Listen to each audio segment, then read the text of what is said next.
Hello, Sebastian. Today, I propose the topic of talking about a non-goal list or the anti-goal list. Basically, what it is a list of all the goals that you could potentially do, but you don't want to do. And I've started applying this to several areas of my life. So one area, of course, is goal setting, where you have the goals you want to achieve, and you decide consciously, okay, those are the goals I want to achieve. Those are the goals that I would also be interested in achieving, but I don't want to achieve. You do this with tasks on a lower level, you do it with projects, and you also do it with other things, like you do it with hobbies. Which hobbies do I really want to engage in? Which hobbies do I not want to engage in? Which are the mindfulness activities that I want to engage in? Which are those that I don't want to engage in? Which are the, let's say, dances that I want to do that I don't want to do? Which are the languages that I do want to improve upon? Which are those that I don't want to improve upon? And which are the friends that I want to have? And also which are the friends that I don't want to have? And I think the reason why we're talking about it today is because I think it's something that's undervalued. I think most people think the more the better. The more things you want to accomplish, the more languages you learn, the more friends you have, the more tasks you do, the better. But in fact, from my experience, I've seen that many times it's better to have less. And in fact, we all have a limited amount of time. We can't add to our 24 hours a day. So when we do have too much, it just means that the things are not getting done. So if you have too many friends, you don't stay in touch with any of them. If you have too many goals, you don't accomplish any of them. If you have too many tasks, you're all the time buried in emails and urgent tasks, and you don't get the most important tasks done. So I can see many areas where the same principle applies. Focus on the most important stuff. And in order to do that, be very conscious on those things that are attractive, but that in fact, it's better to cut them out. So in today's discussion, I think we first let you talk about what you think about it, and then we can go into what are the, if that's true, how do we do it, and what are the benefits, and what are the costs of not doing it? Okay, so I think I would like to point out that there is like this default narrative of what goals you should accomplish in life as dictated by your culture, society, and so on. And if you don't make your conscious choices, you will pretty much end up repeating the life of your parents in the same community and so on. So even to notice that and to maybe say no to some of these things is very valuable and sometimes really challenging. Because the moment you're born, there's almost like this provisional path for your life already set out. Like we could say that with 80% of likelihood, you will go and you will study something and you will, I don't know, get married and you will buy a house and all of that, and you will watch TV and you will drink beer and, you know, all of that. And just like stick to your own culture, maybe country, because that's what most people are going to do. So even realizing that you have that choice to ignore a lot of that and then craft your own path, that's basically awakening in one way. Yes, I do agree with you. It is difficult to come up with goals that are different from the goals that society expects you to do. And it is difficult to cut out those goals that society expects you to do. And I would say what you're describing, it's not an explicit pressure. It's not an obvious pressure. It's a very subtle pressure. You just by default go with the flow. And it happens because when we are born, we're not fully conscious. When we're 1 year old, we're not fully conscious.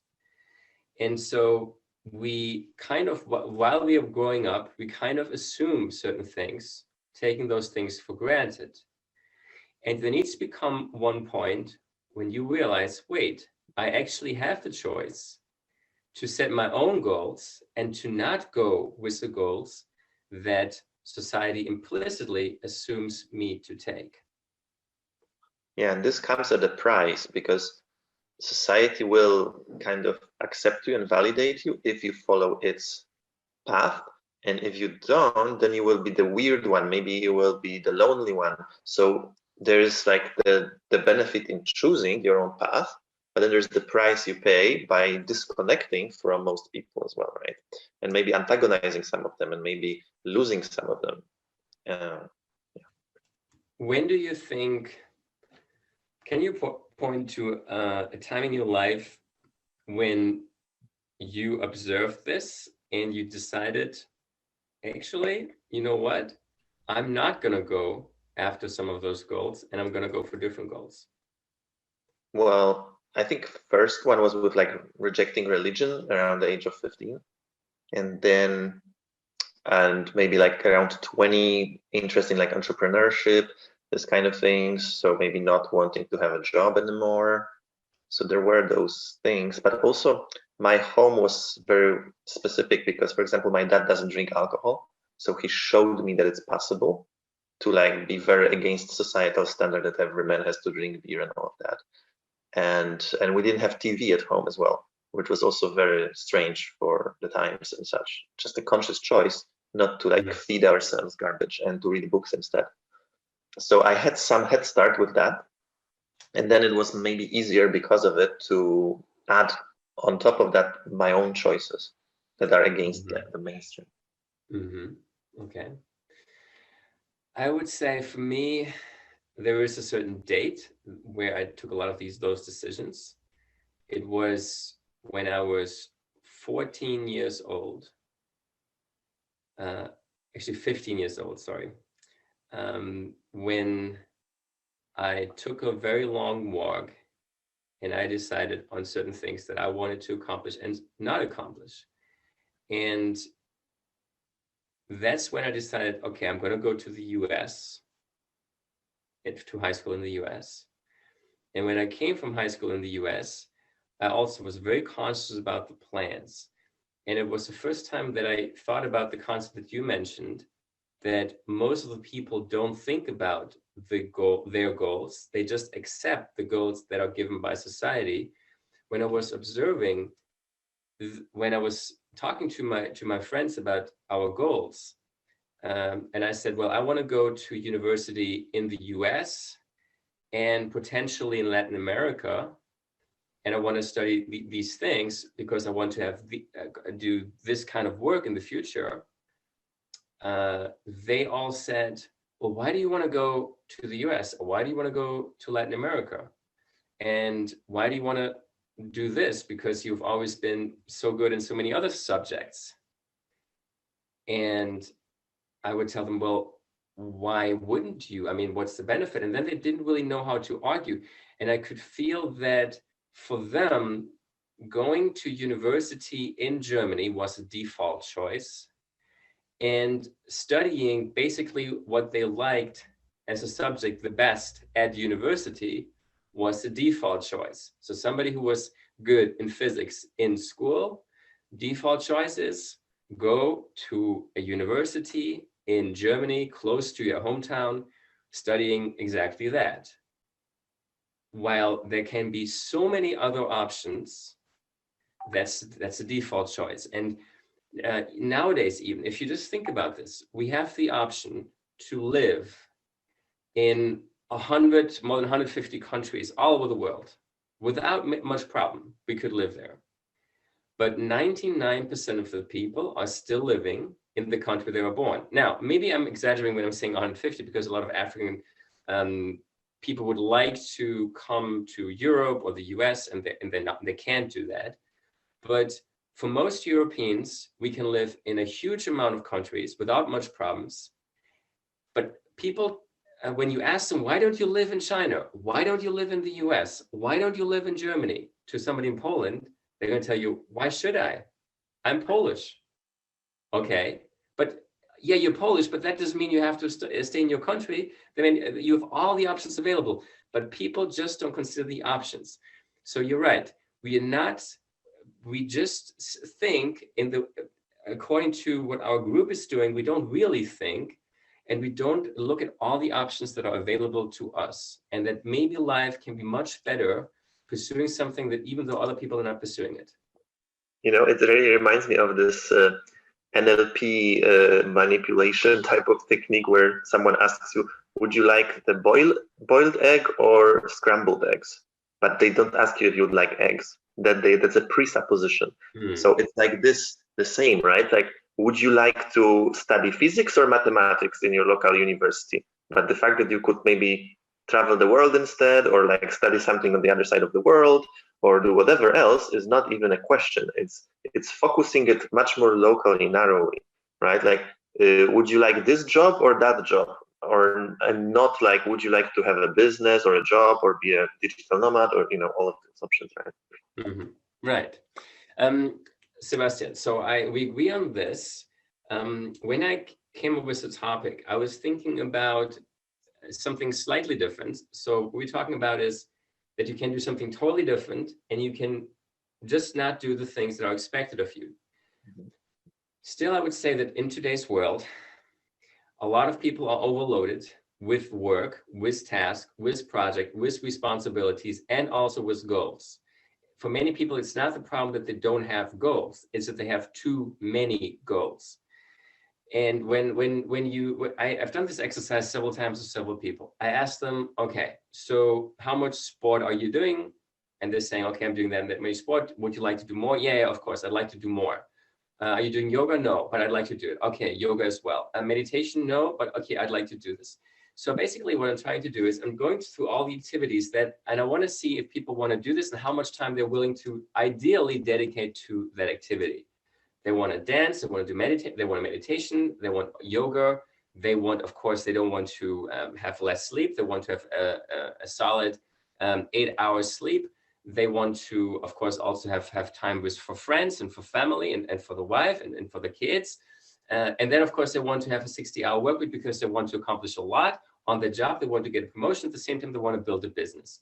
And you put this out, and then you kind of estimate how much time they would like to spend with their family, they would like to spend with their friends. And then it comes out to like 40 hours a day. And hey, this is impossible. You don't have 40 hours a day. So you need to really make tough choices. And the question is, how can you make these tough choices? And as important as it is to put something into your calendar or into your goal list, it's as important or even more important to put something out and say, no, I'm not going to do this. And just one more thing, because recently I was reading something interesting, which was the Warren Buffett way of prioritizing.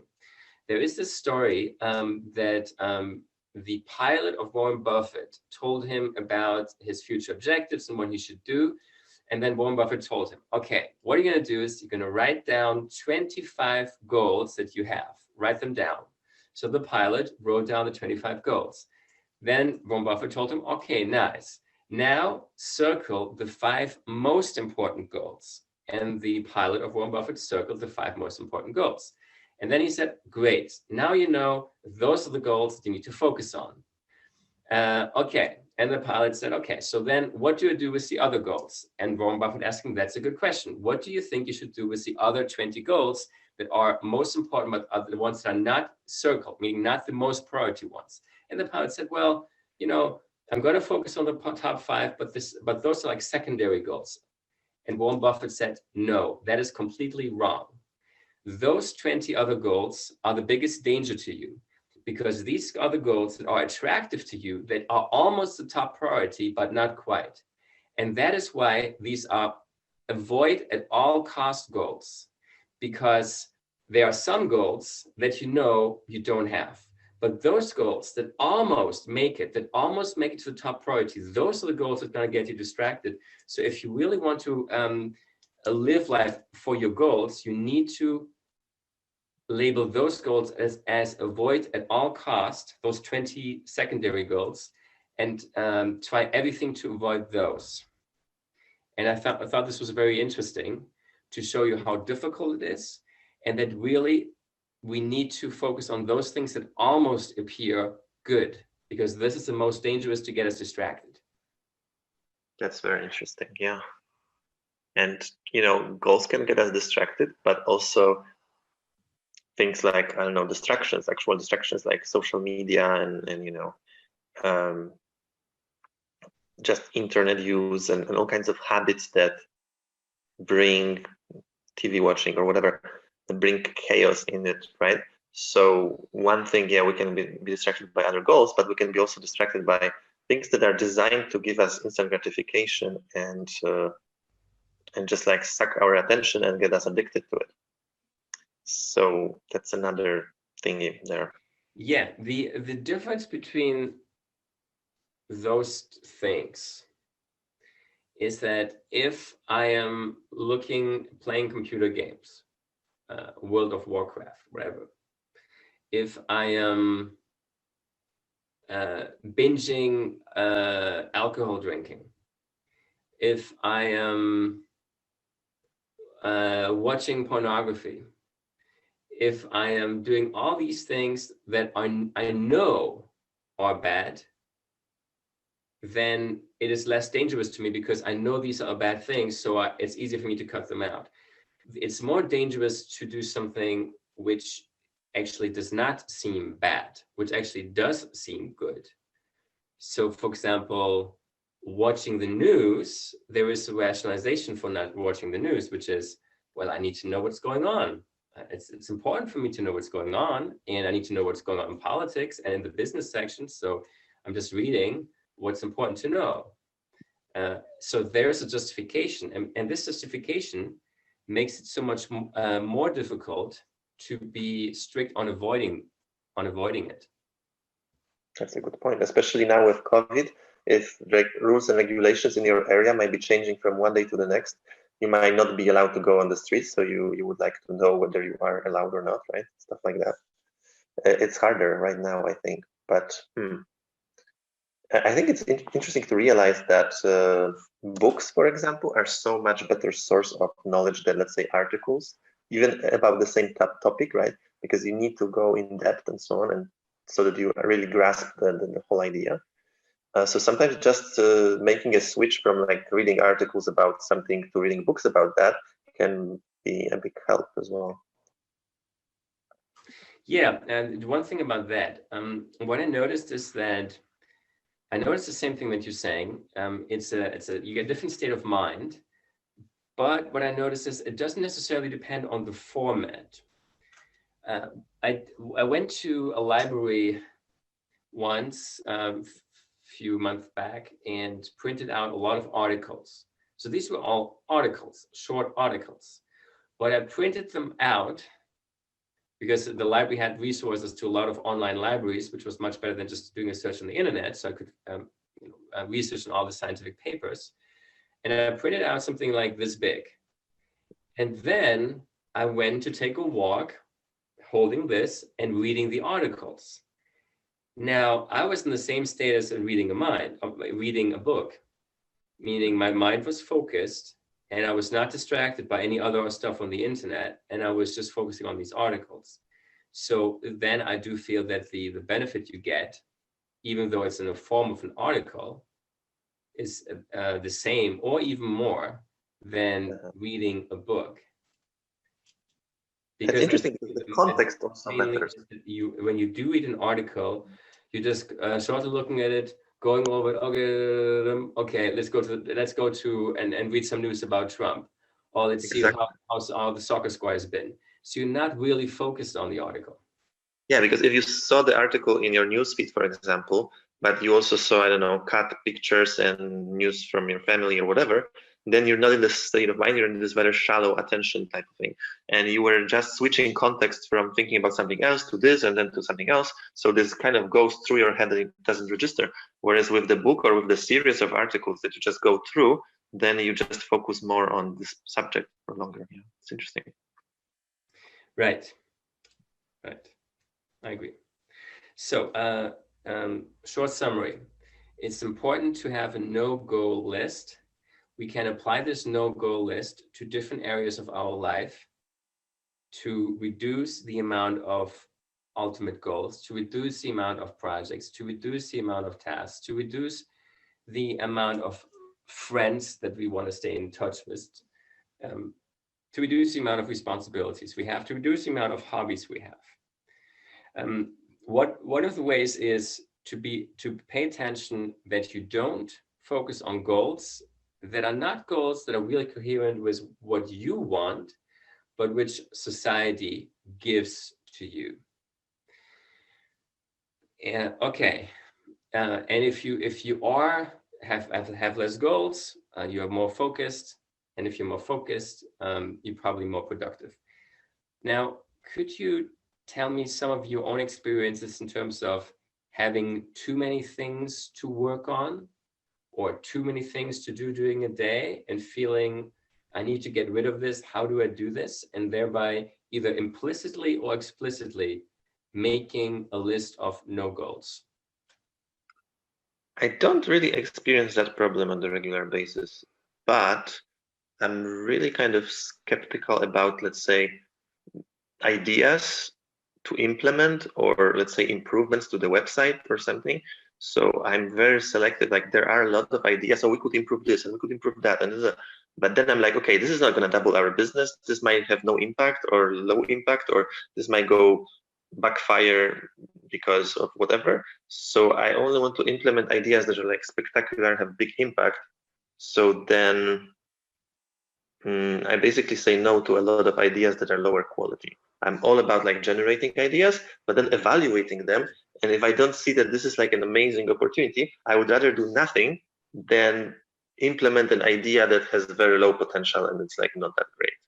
Okay, So I think that makes a lot of sense. So I would say, and by the way, if you're working on a software product and you're thinking about functionalities or changes to software, that's a very good exercise for prioritization, because the same concept applies there.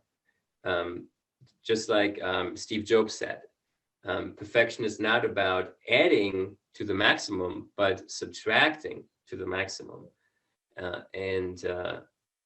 If you're a product manager, you really like a curator in a museum. It's not about putting in the maximum amount of collector's items or paintings. It's about seeing what makes sense, what doesn't make sense, and taking away more than actually adding.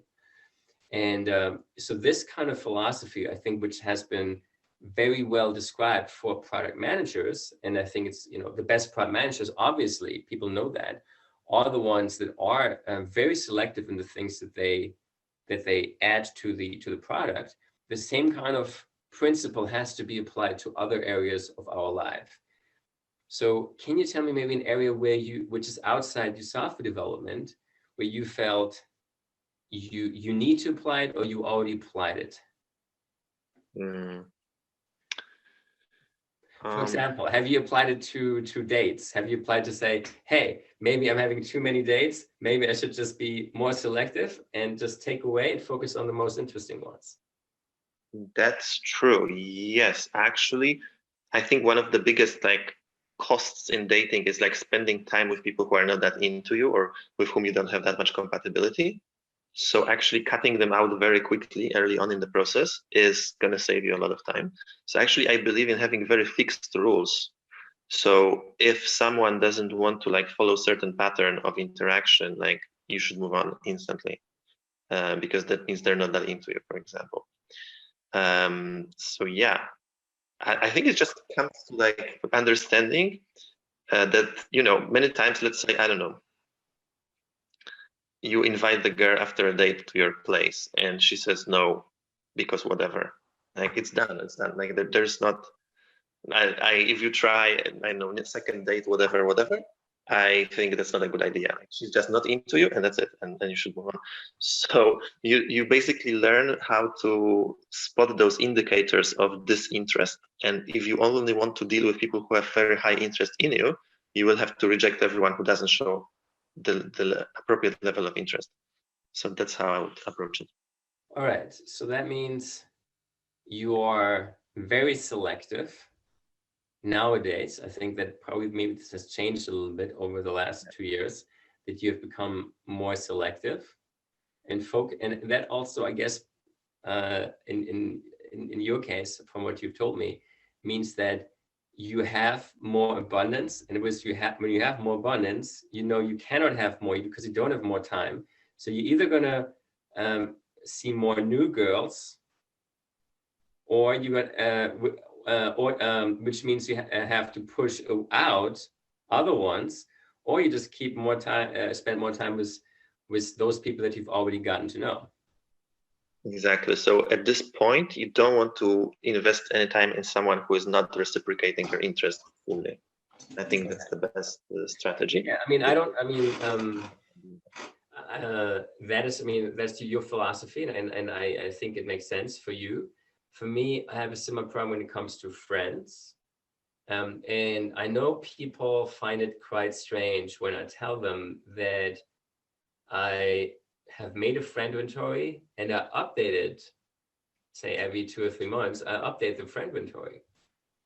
And the reason I do this is because I noted that I'm somebody who travels a lot, meets a lot of new people, and a lot of new people could go into this pipeline of friendship.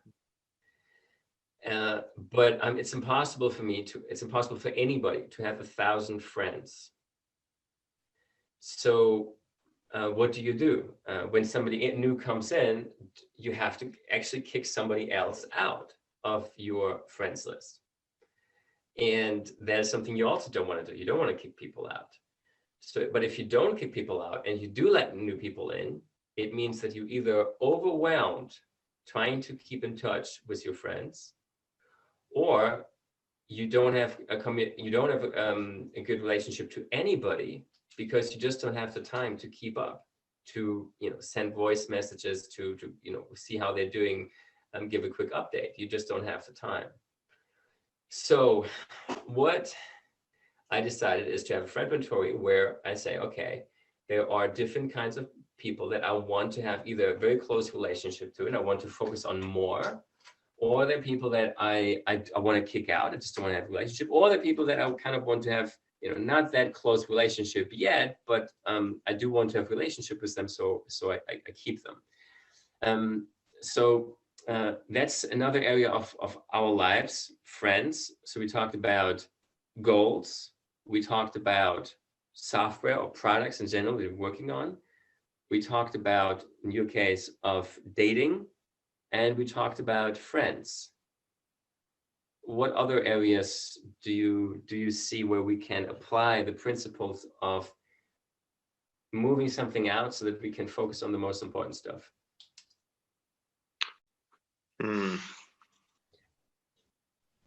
I saw an interesting example of my friend who wanted to start a new business, and the way he approached it, okay, he needed money, right?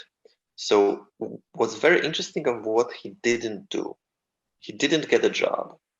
He didn't, start the first business that came to his mind. He spent like a year researching, okay, what business could I start? And then doing some experiments. But no, this is kind of good, but not good. I need a better idea. Then better idea. And it's very interesting because he rejected anything that was low potential, low maybe compatibility with what he wants to be doing or what value he has to offer, and just like tested a lot of the ideas that were scalable and smart. And then once he started the business, it's a very successful business from day one because it was very well thought through and prepared. And he didn't like get distracted with getting, I don't know, a job just because he needed money, right? Okay, that's interesting. Could you tell me what this business is?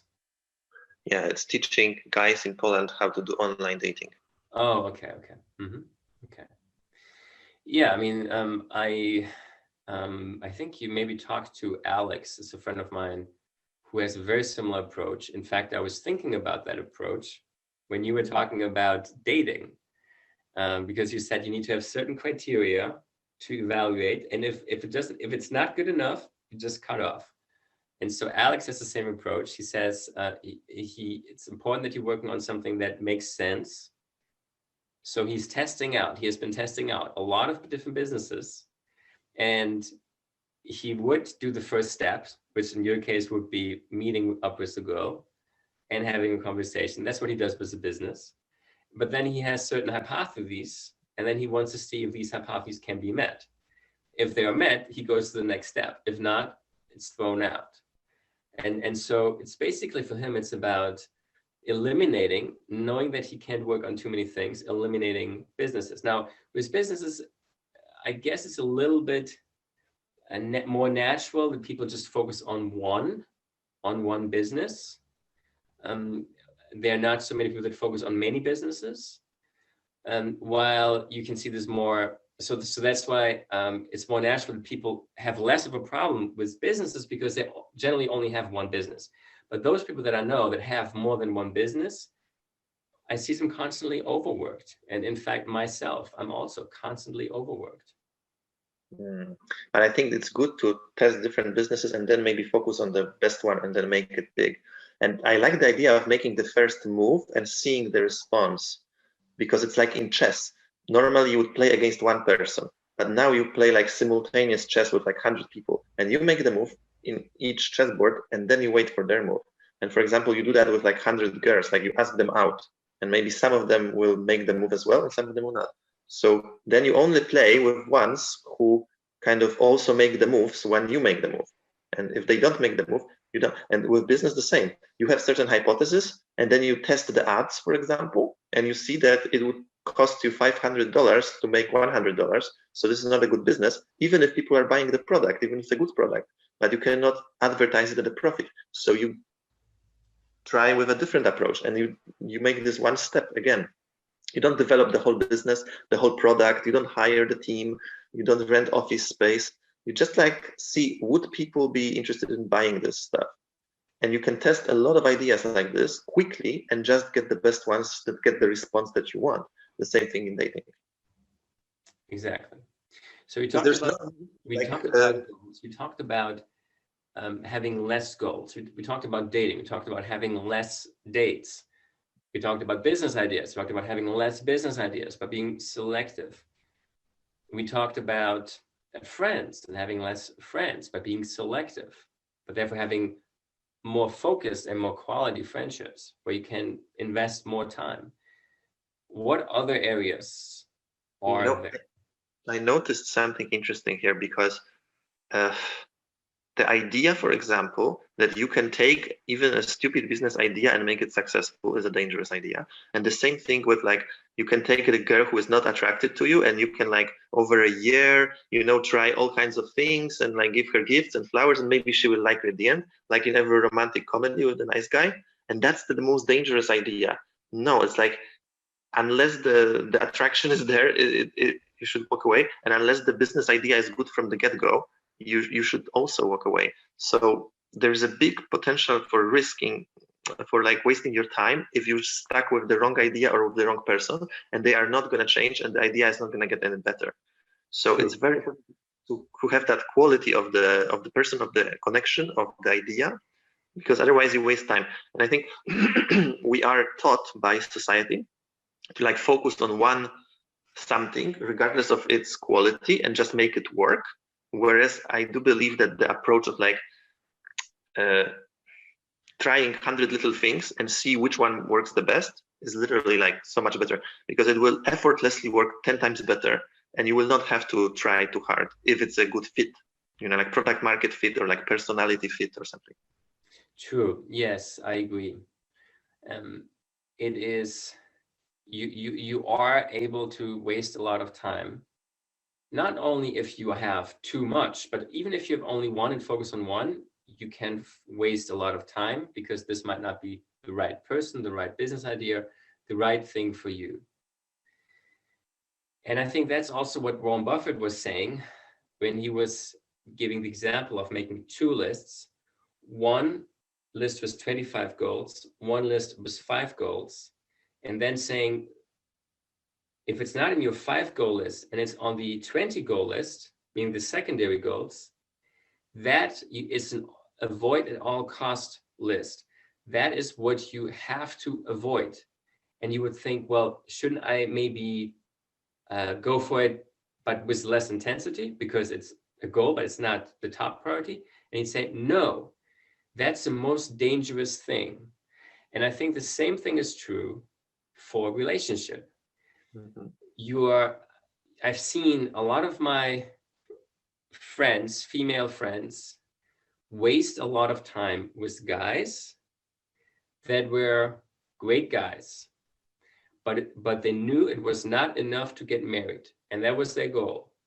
So why do they spend 5 years or 10 years with the guy if they know their goal is to get married and the guy doesn't want to get married? If that's their goal, I would say, even the guy's almost perfect, delete. And I would say the same thing. The most dangerous thing for business is not to have a complete failure where you waste 1 year and you spend a lot of money and it doesn't work. The most dangerous thing, the most dangerous business is where you waste 20 years of your life because you originally thought you could make a unicorn within 2 years, and it didn't work out like that. But you had some investors and you're working on it and you're trying to make it work, and you're trying to make it work, and you're trying to make it work, and you have hope, and somehow it could still become. And the time is passing by and passing by and passing by, and it's growing a little bit, but not enough.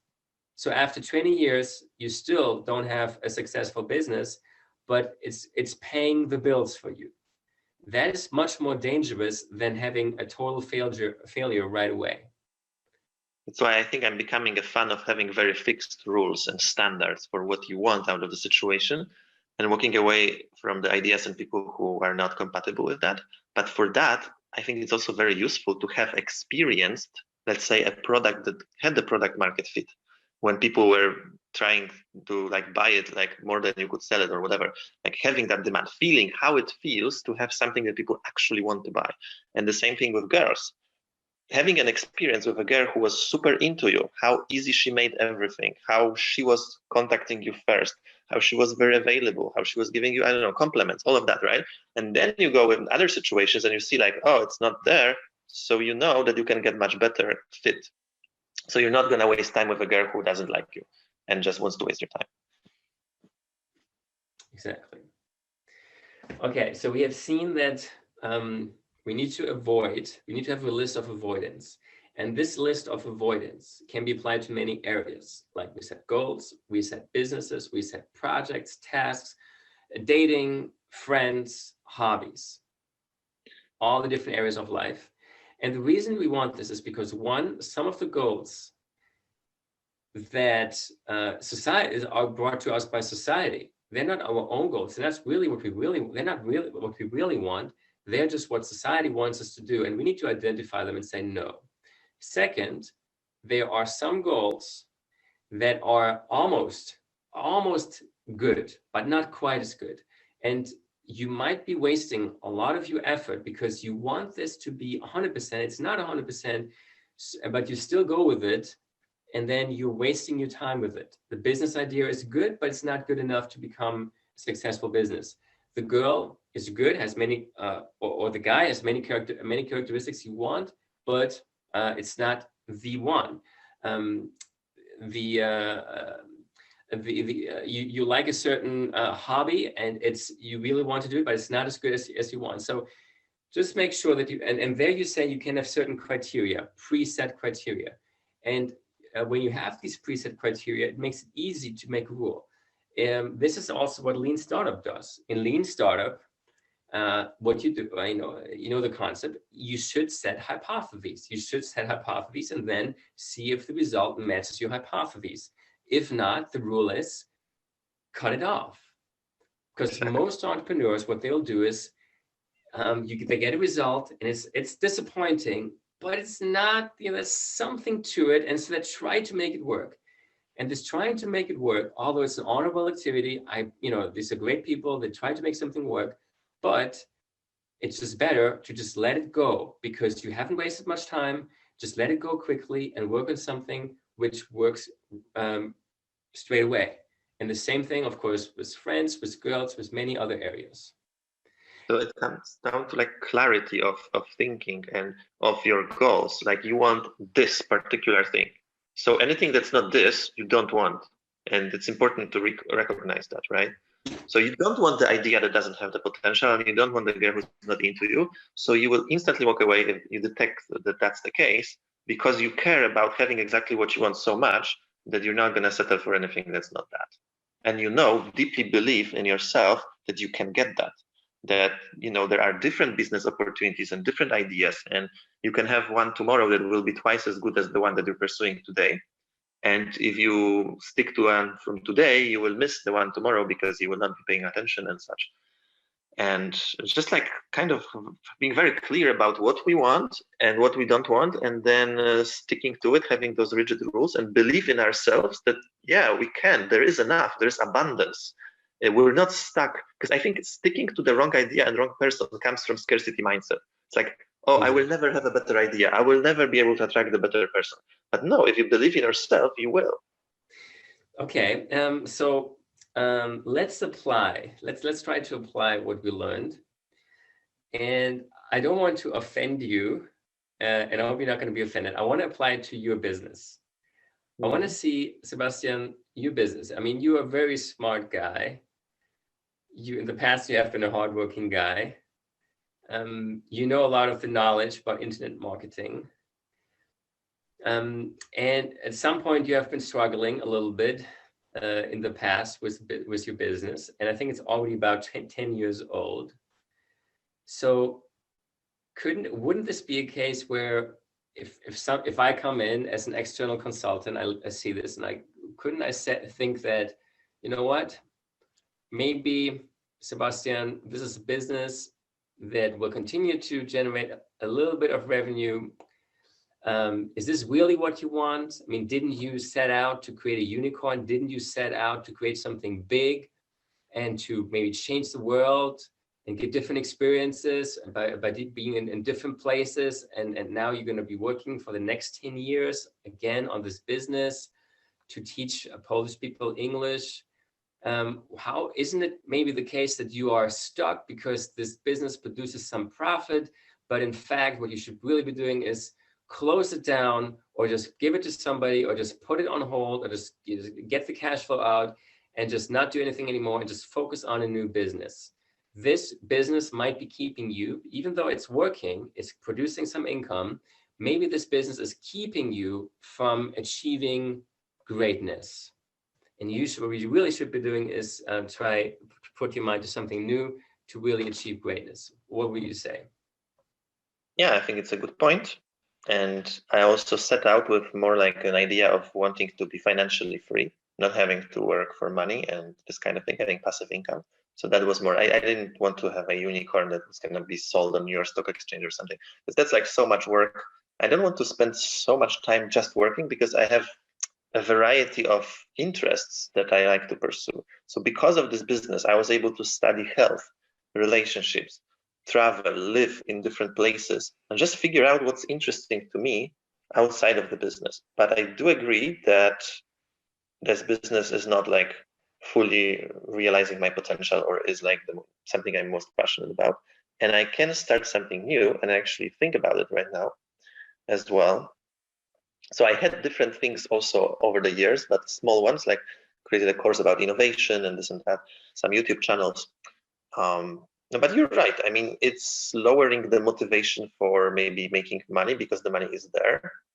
But it's allowing me to focus on other areas of life, which I liked. That was kind of good, because I don't want to just focus all the time on work. I see a lot of people who work, like you said, 60 hours a week, but then they don't know anything about health. They don't know anything about relationships. They don't know anything about all those other super interesting, important things, because they have no time to study these things. Okay. So it seems to me that while the business was a good idea and it was what you set out to do, to have a business with passive income, that's what you've accomplished. You also see that maybe it does make sense to look at something else. And I think you also would agree that maybe even the business being successful prevents you from doing that. If the business was just failing 100%, then you wouldn't have any option. You would have to do something else. That since the business is continuing to give you income every month, you're not forced to, and therefore you might not be as motivated to do something else. Yeah, but I mean, this is in the realm of making money, but there are other realms. That's what I'm saying, right? That if you can grow, not just by increasing your income, but by increasing your understanding of reality in other important areas of life. And if you have more time, because this business is not taking that much time of you, then you can focus there. And I think I got so much out of studying health or relationships or this kind of things, physiology, anything that was interesting to me. And this also could be a base for new business, potentially. So I don't feel like I'm not really doing what I want to be doing. Because I like this freedom that kids have. Let's say they have vacation during the summer and they can do anything they want, and no one is telling them what to do, and no one is telling them they need to make money for it. So it's like doing basic research in science as well. Just having this free, unstructured time and focus to put it into whatever interests you at the time and whatever makes you feel alive at the time. Life is not all about work, to me. Yes, I do agree with that. I do see advantage, but of course, coming back to our topic, I do see the disadvantage of having too many things you're working on, too many interest areas, because that means that either you're overloaded with work or you are too dispersed to accomplish something great in one single area. I do understand the benefits of having many areas. I think there are also benefits in being very focused and being an expert in something and only focusing on one thing. Sebastian, how about we just quickly summarize what we have been talking about? How about you summarize? I think you're so much better at this. Okay, so we talked about the power of no goals, a list of the things that you don't want to accomplish. And we said these no goals can be applied to many different areas of your life. Having less goals, focusing on the goals you don't want to accomplish, focusing on the tasks you don't want to do, focusing on the projects you don't want to do, focusing on the features of a software that you shouldn't do, focusing on the dates that you actually should not pursue, focusing on the friends that maybe you should not interact too much with. So all the different areas that are taking time of our life, we should focus on certain things a lot, but other things we have to then remove. And sometimes it's difficult, and this can often be a problem. So the no goals help us to say, when we are focusing on somebody, a relationship or a business that is going somewhere, and it has a lot of positive aspects, but there are some negative aspects as well, and we know it's actually not what we were looking for, we might, because it's a little bit positive, we might not take the decision to cut off and look for something else. And that can be the danger of something that's good, because if something was bad, we just would do a new business, or we just do a new relationship. If something is good but not really what we're looking for, then it can prevent us from doing that, and we could be wasting time. The other thing we said is, don't take the goals from society. Make sure that these are the goals that you really want for yourself. And we said, nowadays, in today's world, there is just too much overload in many different things. Too many friends, too many projects, too many tasks, too many goals, too many software features you want to include in a product, too many things. And it's important to always be very critical about anything else you want to include in the project. So for the software project, have less. Always try to have less. Only the essential stuff should go in there. For your daily task list, only focus on the most important things. Try to put out as much as possible.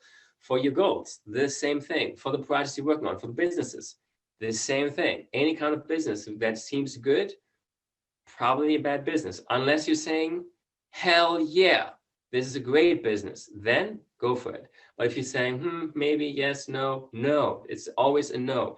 The default answer should always be no. You should always be eliminating stuff so that you only focus on what is really exciting to you and what you really see is going to bring you forward. I love the idea. It's either hell yeah or it's a no. That's really good. But I also have the idea that like you could use something like an open architecture, I would say, which is, okay, you have this business that is not perfect, but you make it very passive income based. So it doesn't steal all of your attention while paying your bills, which is useful. So you can put a lot of attention into whatever you want, but keep the money. So you could build sources of passive income that don't require maybe that much of your attention. You can design it that way. You can automate it. You can delegate it, like Tim Ferriss did with his business, right? And the same thing with relationships. Maybe you have no one right now, and then you meet someone who is kind of good, but not excellent. So you can have more like, I don't know, friends with benefits with this person, but you don't go further with this person because there's no potential. Exactly. And while I totally agree with you, Sebastian, and I've been in the situation. I totally agree, but it's just important to have the clarity, that the business is not the great idea that you had. You're going to build this unicorn business. No, it's the purpose is for generating some passive income. And if that's accomplished, just keep it on the side. Don't focus on it. And your real business, your passion, you should focus on something else. And the same with the date or with a friend. I'm not saying you should get rid of this totally. There might be a benefit, but just be sure.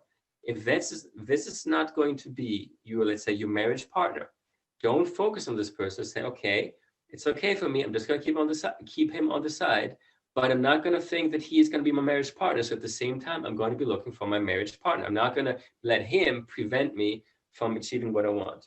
Exactly. It's very important, I think, to realize that exact thing. That if it's not a good fit, but it's kind of okay-ish, then it can serve some purposes, but not all purposes. So you should continue to search while this might be satisfying some of your needs that you might need to have satisfied as well. Because the risk of doing the opposite is that you will never meet the ideal person, or you will never find the greatest business opportunity, and you will basically go through your whole life alone and like starve while trying to do a business, right? Because it has to be balanced somehow with reality. Reality gives you certain feedback, and while you might be striving for perfection, sometimes you may accept to some level in an open architecture way some things that are not fully there, but are satisfying some of your needs at least temporarily. Okay, I think that's a good conclusion.